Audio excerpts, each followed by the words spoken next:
بسم اللہ الرحمن الرحیم۔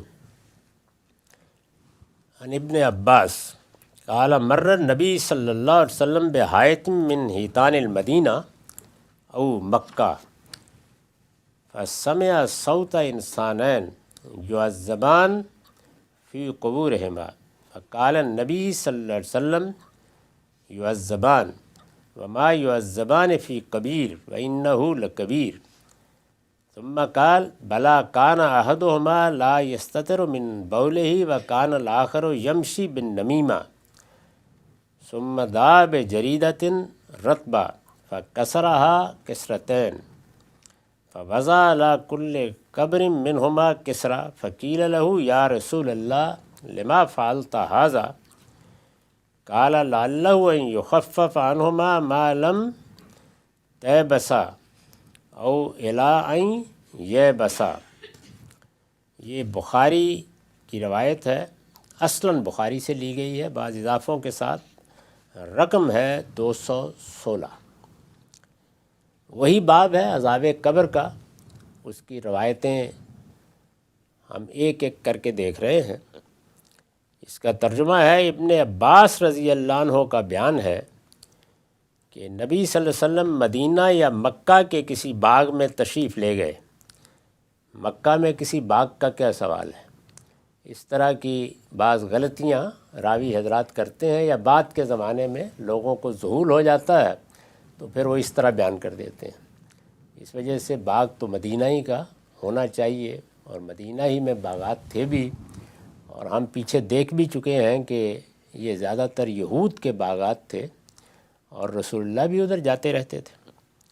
ابن عباس رضی اللہ عنہ کا بیان ہے کہ نبی صلی اللہ علیہ وسلم مدینہ یا مکے کے کسی باغ میں تشریف لے گئے تو دو آدمیوں کی آواز سنی جس پر ان کی قبروں میں عذاب ہو رہا تھا۔ اس سے پیچھے بھی بہت سے واقعات بیان ہوئے ہیں کہ رسالت مآب صلی اللہ علیہ وسلم نے کوئی آواز سنی یا کوئی مشاہدہ آپ کو کرایا گیا۔ یہ مشاہدات کیوں کرائے جاتے ہیں، اس پر میں تفصیل سے گفتگو کر چکا ہوں۔ یہ رسول اللہ ہی تک محدود ہوتے تھے، ساتھ جانے والے اسے نہیں سن پاتے تھے۔ چنانچہ بلال کی اور آپ کی گفتگو اس سے پیچھے نقل ہو چکی ہے کہ خود آپ نے ان سے پوچھا کہ بلال تم نے بھی یہ سنا؟ تو انہوں نے کہا کہ میں نے تو کوئی ایسی بات نہیں سنی۔ نبی صلی اللہ علیہ وسلم نے یہ سنا تب فرمایا کہ ان دونوں پر عذاب ہو رہا ہے، اور بظاہر کسی بڑی بات پر نہیں ہو رہا، لیکن اللہ کے نزدیک وہ بڑی بات ہی ہے۔ پھر آپ نے فرمایا ان میں سے ایک اپنے پیشاب سے نہیں بچتا تھا اور دوسرا چگلی کھاتا تھا۔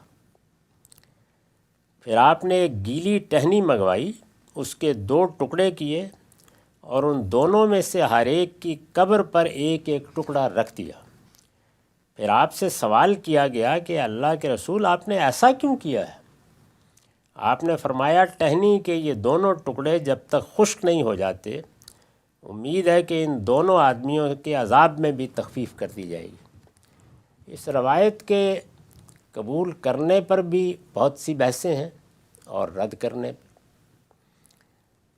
مثال کے طور پر اس میں 2 جرائم کا ذکر ہے، یا 2 گناہوں کا ذکر ہے، ایک چغلی کھانا اور دوسرے پیشاب سے نہ بچنا، یعنی پیشاب کرتے وقت احتیاط نہیں کی، قطرے پڑ گئے طہارت کے پہلو سے۔ چغلی کھانا تو ایک کبیرہ گناہ ہے، جس طرح کہ قرآن سے بھی معلوم ہے، اور اس سے دوسرے کی حق تلفی ہوتی، بلکہ اس کی آبرو پر حملہ ہوتا۔ اس پر اگر کسی کو عذاب ہو رہا ہے یا کسی کو سزا دی جا رہی ہے تو یہ بات سمجھ میں آتی ہے، لیکن یہ کہ پیشاب کے قطرے پڑ گئے اور اس پر قبر میں عذاب ہو رہا ہے، یہ بالکل ناقابل فہم ہے۔ ایک معمولی سا معاملہ ہے، طہارت سے متعلق احتیاط ضرور کرنی چاہیے، اور ہر معاملے میں کرنی چاہیے، اور ہمارے دین میں طہارت کی بڑی اہمیت بھی ہے۔ چنانچہ استاد امام امین حسن اصلاحی نے اس روایت پر بڑی سخت تنقید کی ہے، اس خاص پہلو سے کہ یہ بالکل ناقابل فہم ہے۔ دوسری چیز جو لوگوں میں ایک روایت کا باعث بن گئی ہے، وہ اس روایت میں بھی ہے، اور آگے بھی ایک دوسری روایت میں اس کا ذکر ہے کہ ایک گیلی ٹہنی لے کے قبر پر لگا دی گئی، تو لوگ اب بھی گیلی ٹہنی آپ نے دیکھا ہوگا کہ تدفین کے بعد لگا دیتے ہیں، اور ان کا خیال ہوتا ہے کہ جس طرح حضور نے یہ گیلی ٹہنی لگائی تھی تو اس سے عذاب میں تخفیف ہو جاتی ہے۔ میرے نزدیک یہ دونوں ہی باتیں صحیح نہیں ہیں، یہ سمجھی نہیں گئیں۔ تو اس کو جس طرح سے اس سے پیچھے ہم مختلف روایتوں کو پڑھ کے دیکھتے آ رہے ہیں کہ اس میں کیا قاعدہ ہے جو پیش نظر رکھا جا رہا ہے، اسی ذیل میں اس کو بھی دیکھنا چاہیے۔ میں بتاتا آ رہا ہوں کہ اللہ تعالیٰ کا جو قانون قرآن سے اور سب روایتوں سے بھی معلوم ہوتا ہے۔ تمام روایتوں کا مطالعہ کرنے کے بعد ابھی ہم یہ غالباً 17ویں 18ویں روایت پڑھ رہے ہیں، یہ 25 26 کے قریب روایتیں ہیں، یہ سب آپ پڑھ لیں گے، سن لیں گے، بالکل واضح ہو جائے گا کہ اللہ کا قانون جزا و سزا کے معاملے میں یہی ہے کہ یہ دنیا ختم ہوگی، انسان یہاں سے رخصت ہوتا ہے۔ یہ بات تو قرآن نے واضح کر دی ہے کہ رخصت ہوتے وقت آدمی کے ساتھ فرشتے اس کی شخصیت اور اس کے اعمال کے لحاظ سے معاملہ کرتے ہیں، استقبال بھی کرتے ہیں اور بدلے بھی لیتے ہیں۔ پھر لوگوں کو صلا دیا جاتا ہے، اس کی تفصیلات پیچھے روایتوں میں بھی آ گئی ہیں، اور قرآن مجید نے مرکت کا لفظ یعنی سونے کی جگہ خوابگاہوں کا لفظ استعمال کرتے قبر کے بارے میں بتا بھی دیا ہے۔ چنانچہ یہی کہا ہے کہ جب سب لوگ اٹھیں گے تو یہ کہیں گے کہ من باسنا من مرکدنا، ہماری خوابگاہوں سے ہم کو کس نے اٹھا دیا، ہم تو سوئے ہوئے تھے۔ سلا دیے جاتے ہیں، اس کے بعد لوگ قیامت میں اٹھیں گے، وہاں حساب کتاب ہوگا، اور پھر کسی کے لیے جزا، کسی کے لیے سزا۔ قبر میں اس طرح کی کوئی چیز عمومی قانون کی حیثیت نہیں رکھتی۔ اس میں استثناء عذاب و ثواب کا اسی اصول پر ہے جس کی وضاحت ہم نے اس دنیا میں بھی کی ہے اور بار بار کر رہے ہیں، کہ وہ اتمام حجت کا قانون ہے۔ یعنی اللہ تعالیٰ کے پیغمبر جن قوموں کی طرف آتے ہیں اور ان کے مخاطبین کی حیثیت سے وہ قومیں ان کی دعوت سنتی ہیں، لوگ سنتے ہیں، ان کے لیے معاملہ بالکل مختلف ہے۔ ان کے لیے دنیا ہی سے عذاب کی ابتدا ہو جاتی ہے، یعنی پہلی قسط دنیا میں آ جاتی ہے، ان کے ساتھ برزخ میں بھی عذاب کا معاملہ ہوتا ہے۔ اس کی تفصیلات ہم پیچھے روایتوں میں دیکھ چکے ہیں۔ انہی کے ساتھ وہ گفتگو بھی ہوتی ہے منکر نکیر کی، کہ وہ رسول کے بارے میں پوچھتے ہیں کیا رائے ہے تمہاری ان کے بارے میں، کیا کر کے آئے ہو، اور پھر منافقین کا کیا انجام ہوتا ہے، ان کے منکرین کا، وہ دنیا میں بھی قرآن مجید بیان کرتا ہے، اور برزخ میں بھی اس کو بھی قرآن نے بیان کیا ہے۔ سورہ توبہ میں اس کا درس دے چکا ہوں، اور اسی طرح آل فرعون کے بارے میں صراحت سے کہا ہے، یہ ان کے بارے میں ہے۔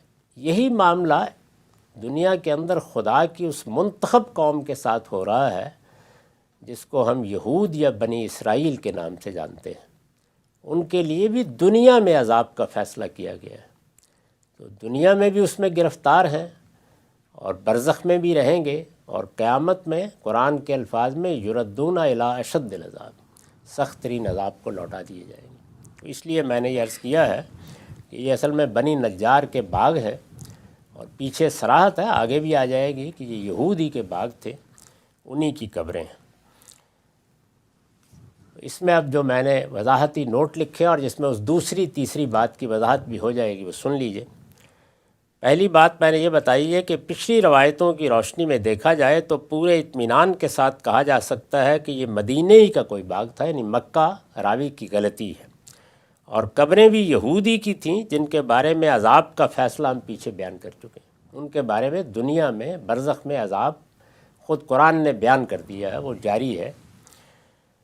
اس کے بعد دوسرا حاشیہ ہے، یہ اسی عذاب کا ذکر ہے، یہ جو فرمایا نا کہ عذاب ہو رہا ہے، جس کی وضاحت ہم نے پیچھے کی ہے کہ یہود جب اپنے لیے اللہ کے آخری پیغمبر کو قتل تک کر دینے کے درپے ہو گئے، یعنی حضرت مسیح، ان کے آخری پیغمبر وہی تھے۔ یہود جب اپنے لیے اللہ کے آخری پیغمبر کو قتل تک کر دینے کے درپے ہو گئے، اور ان کے اس جرم کی پاداش میں ان کے لیے دنیا اور آخرت دونوں میں عذاب کا فیصلہ سنا دیا گیا، وہ فیصلہ خود قرآن میں نقل ہوا ہے، تو ان کے چھوٹے چھوٹے گناہ بھی اب اسی طرح شمار ہوتے اور ان کے لیے عذاب کا باعث بن جاتے ہیں۔ یہ خود قرآن کا، پیغمبر کا بیان کردہ قانون ہے کہ اگر کوئی بندہ مومن بڑے گناہوں سے بچتا ہے تو اس کے چھوٹے گناہ اللہ تعالیٰ اس کے صلے میں خود ہی معاف کر دیتے ہیں، توبہ بھی نہیں کی تو معاف کر دیتے ہیں۔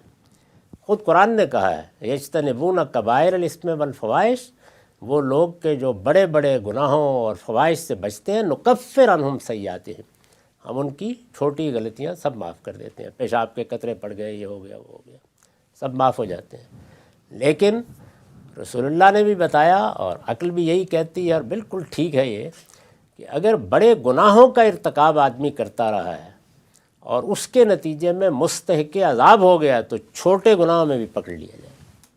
اسی کو رسول اللہ نے بیان کیا کہ ایک آدمی اگر کسی عورت کے قریب ہوتا ہے اور پھر اس کے مختلف مراحل بیان کرتے ہوئے یہ کہا اور آخر میں اپنے آپ کو روک لیتا ہے تو اللہ جو کچھ وہ کر چکا معاف کر دیتا ہے، اور اگر آخری مرحلے میں بھی گزر جاتا ہے تو پھر جو کچھ بد نگاہی سے لے کے اب تک کیا تھا سب میں پکڑ لیا جاتا ہے۔ تو اسی اصول پر اس کو بھی سمجھ لینا چاہیے۔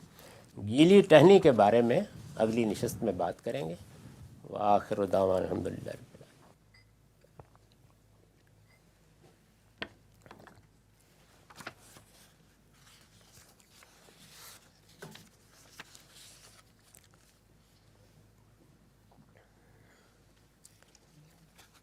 بسم اللہ الرحمن الرحیم۔ ہم نے بخاری کی ایک روایت پڑھی جس کا رقم 216 ہے۔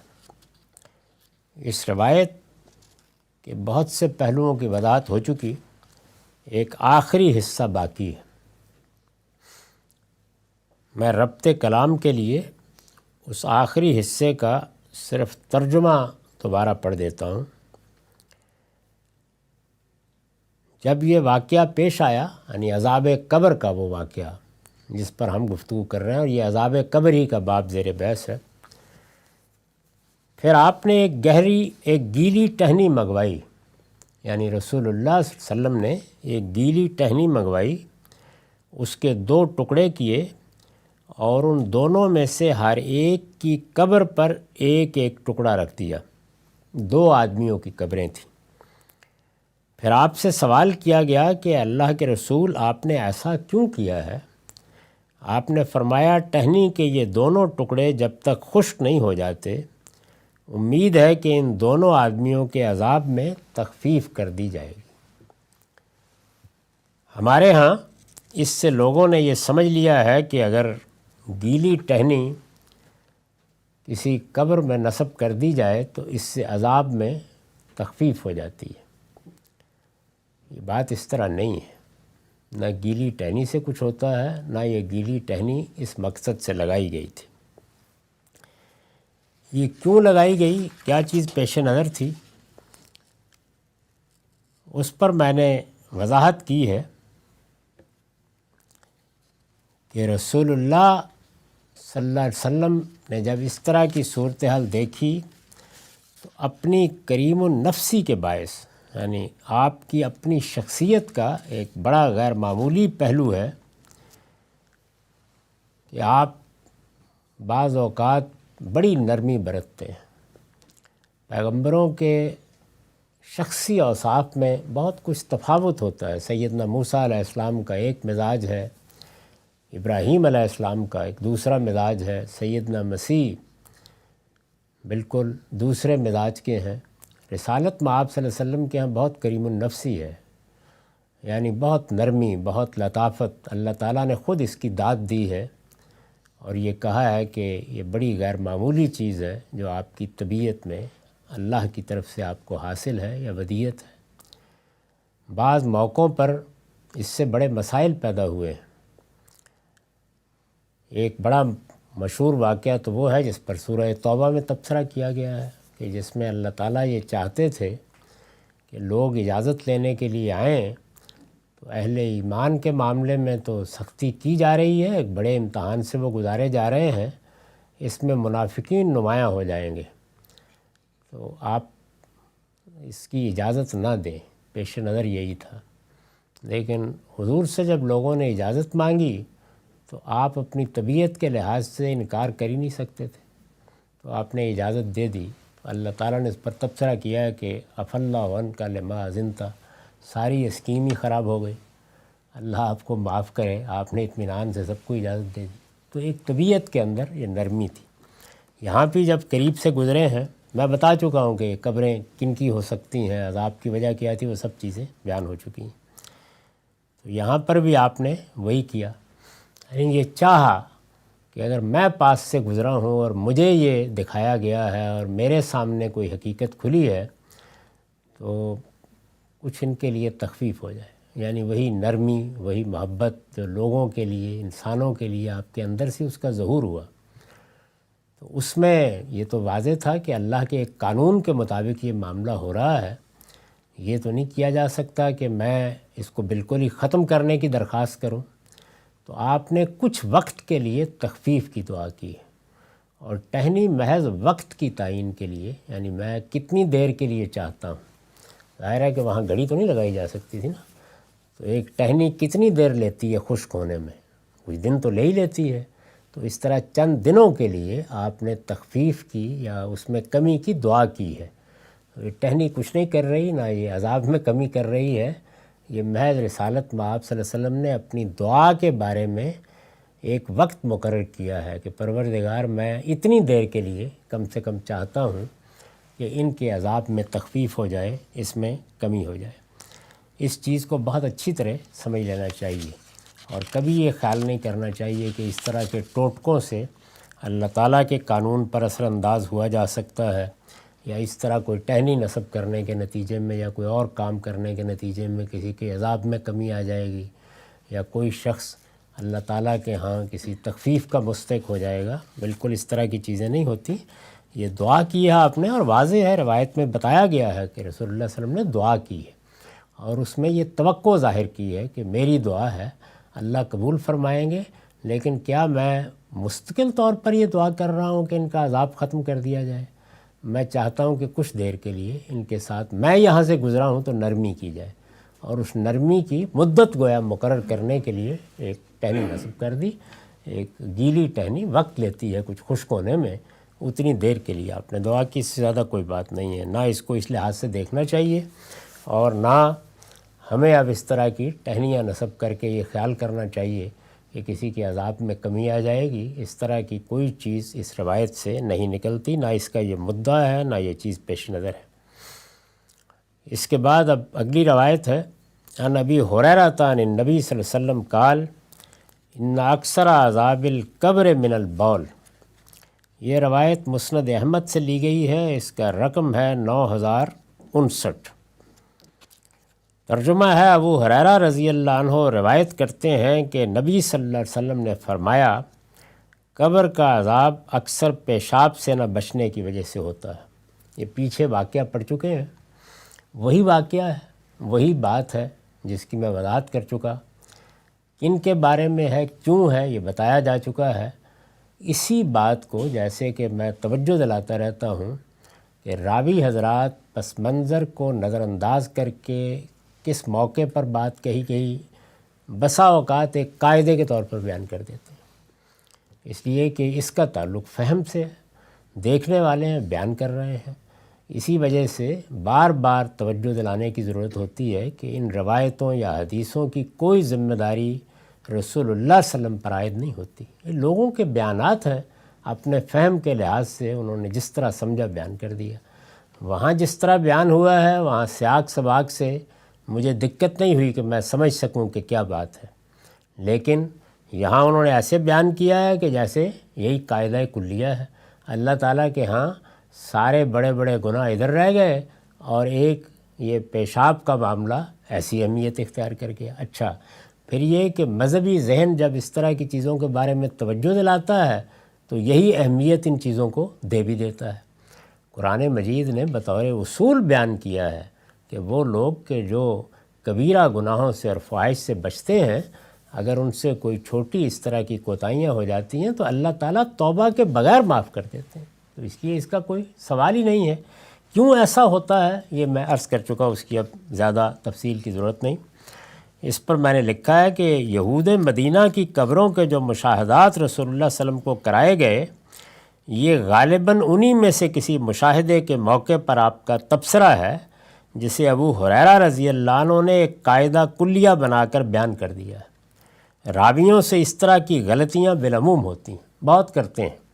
گویا بات اس سے زیادہ نہیں تھی جو ہم پیچھے بیان کر چکے ہیں کہ سیدنا مسیح کی طرف سے اتمام حجت کے بعد یہود کے لیے جس عذاب کا فیصلہ اسی دنیا میں ہو چکا ہے، اس کے بعد ان کے چھوٹے چھوٹے گناہ بھی بڑے شمار ہوتے ہیں اور ان کے لیے عذاب کا باعث بن جاتے ہیں۔ وہ قاعدہ بیان ہوا ہے ہمارے ہاں، اس کی میں نے وضاحت کر دی تھی۔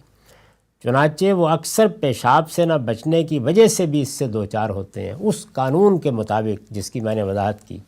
اس لحاظ سے دیکھیے تو روایت میں کوئی اشکال نہیں ہے، مگر سیاق سے الگ ہو کر اب اس جملے کو سمجھنا آسان نہیں رہا۔ تو یہ بالعموم ہوتا ہے، اس جگہ رکھ کے دیکھیے تو کوئی اس میں مشکل نہیں ہے۔ وآخر دعوانا الحمدللہ رب العالمین۔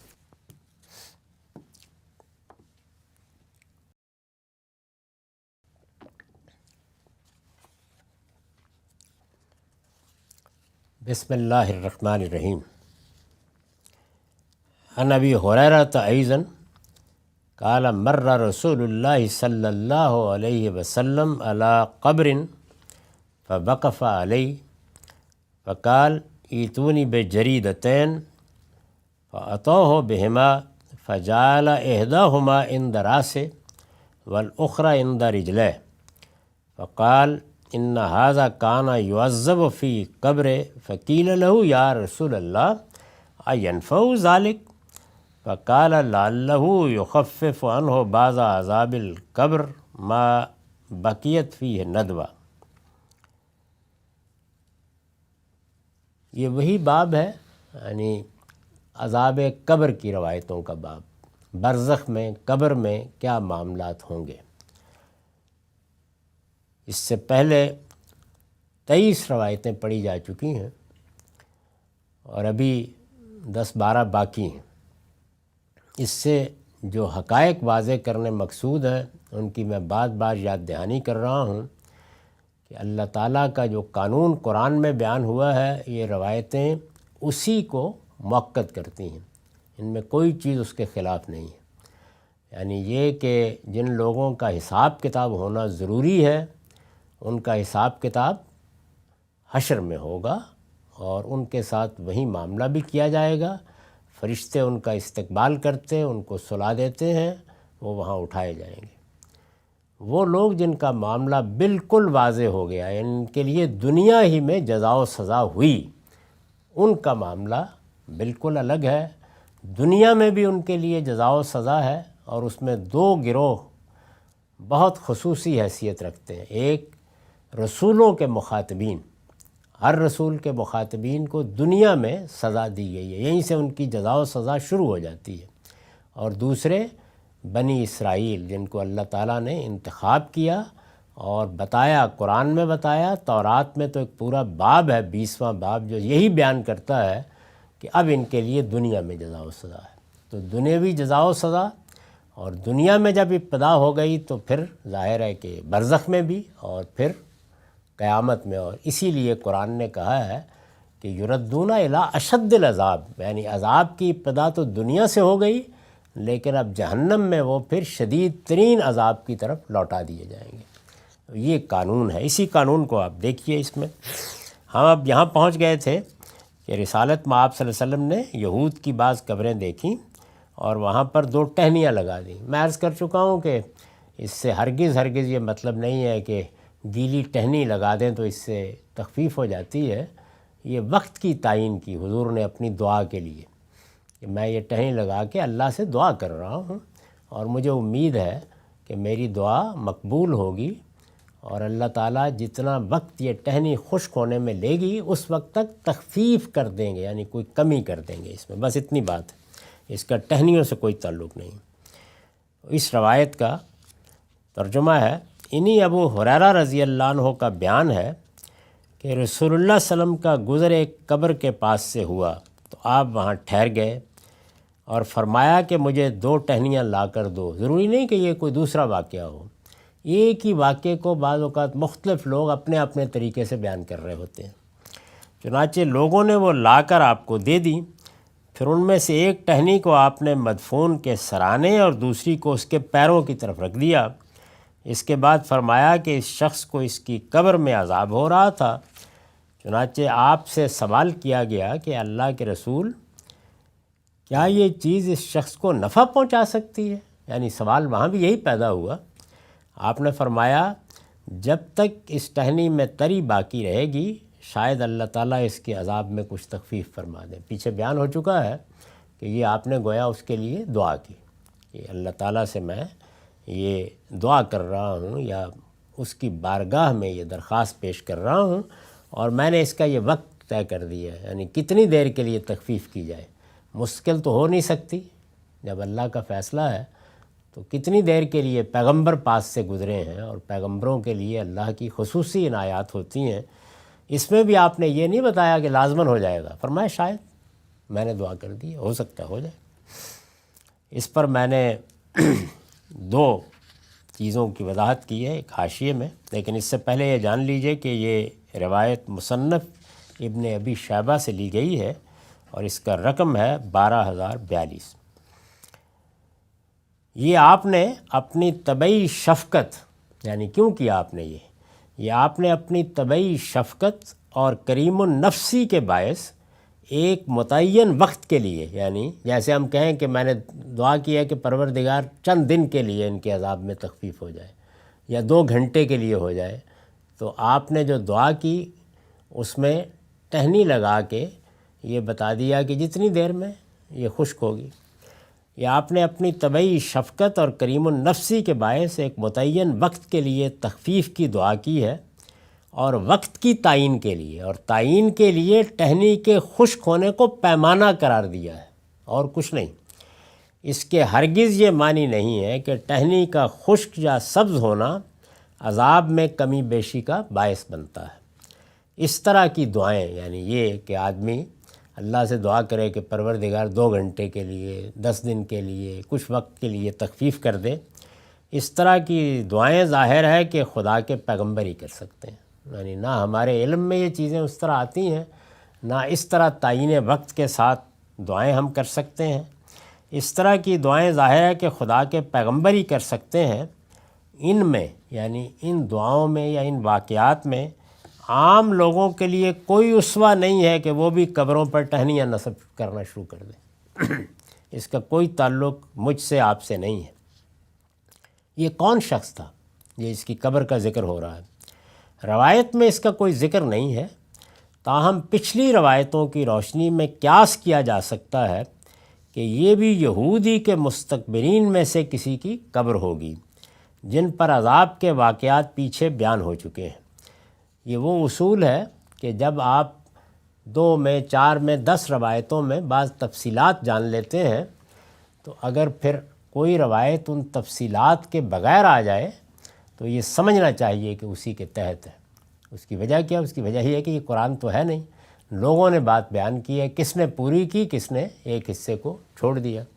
یہ وہی معاملہ ہے جو ہمارے یہاں ایک عملی مسئلے میں پیش آیا ہے، یعنی رسول اللہ صلی اللہ علیہ وسلم نے عربوں کے ہاں جو اسبال ازار کا طریقہ تھا، یعنی کچھ اوباش قسم کے لوگ اپنا تہمت اس طرح باندھتے تھے کہ وہ نیچے چھوڑ دیا گیا ہے اور گھسٹتا ہوا آ رہا ہے، اور یہ گویا دوسروں پر دونس جمانے کا طریقہ جیسے ہمارے ہاں دیہات میں ہوتا ہے، اس کو اسبال کہتے ہیں۔ اور یہ امامے میں بھی لوگ کرتے تھے، اسی طرح کرتا بھی بعض اس طرح کا پہنتے تھے۔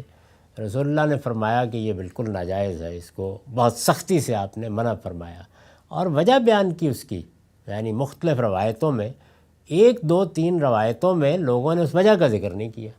تو اب اس کے بعد کیا ہے؟ اس کے بعد یہ ہے کہ ہم نے چھڑی ہاتھ میں پکڑ لی اور سب کی شلوار اوپر کرا رہے ہیں، درا حالانکہ اس کا کوئی تعلق ہی اس کے ساتھ نہیں ہے۔ تو اس لیے وہ بات سمجھنی چاہیے۔ تو یہاں پر بھی وہی ہے، اللہ کے پیغمبروں کا جو اسوہ قرآن میں مذکور ہے، اسوہ یعنی نمونہ، اس سے معلوم ہوتا ہے کہ اس طرح کے لوگوں کے لیے دعائیں وہ اس وقت تک کرتے رہتے ہیں جب تک متعین طریقے پر انہیں اس سے روک نہ دیا جائے۔ چنانچہ سیدنا ابراہیم علیہ السلام کے واقعے سے ہم واقف ہیں کہ وہ اپنے باپ کے معاملے میں عذاب کے بعد بھی دعا کرتے رہے، باپ کے ساتھ محبت کا ایک تعلق ہے، یہاں تک کہ اللہ تعالیٰ نے یہ کہا کہ ابراہیم دشمن ہے، بس اب ختم کر دیں اس معاملے کو۔ تو اس کے بعد ہی انہوں نے ہاتھ اٹھایا، اور اس پر اللہ تعالیٰ نے کوئی نکیر نہیں کی، یعنی یہ کہ محبت سے درخواست کی جائے یا آگے بڑھ کے درخواست کی جائے، وہ قوم لوط کے معاملے میں جھگڑا کرنے لگ گئے۔ ہر جگہ اللہ تعالیٰ نے داد دی ہے، ہم نے اس صورتحال کو بھی الٹ دیا ہے۔ یعنی ہمارے ہاں اس کو حق کی غیرت سمجھا جاتا ہے کہ لوگوں کو جہنم میں ڈلوایا جائے، پیغمبروں کا اسوہ اس سے بالکل مختلف ہے۔ وآخر دعوانا الحمدللہ رب العالمین۔